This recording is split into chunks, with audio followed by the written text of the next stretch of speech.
Thomas, as we heard at the end of that report, Russia has now said it's withdrawing its troops from the Afrin area of Aleppo. How significant is that?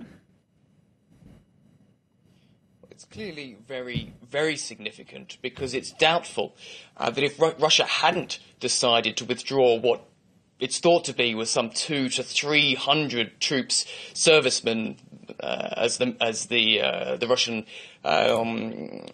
Ministry of Military Affairs refers to them. If they weren't taken out of Afrin, and if Russia hadn't given the go-ahead for Turkey to start this attack on Afrin, it's very, very unlikely that it would have happened at all. Certainly, we've seen Turkish jets bombing Afrin, as I'm sure you saw in that report there, and that's significant as well because it means that Russia didn't just stand back and say it's removing its troops. It must have said, because it controls the skies over Afrin, it must have said that it would allow Turkish planes to enter the airspace without any sort of impediment from the Russian side. Now, Moscow's been very, very clear about this. It was in a little bit of a tricky position to say really what to do in this situation, whether to side with the Kurds and tell Turkey not to go into Afrin, or whether to side with Turkey, as it has done, and give Ankara the go-ahead. But Russia's been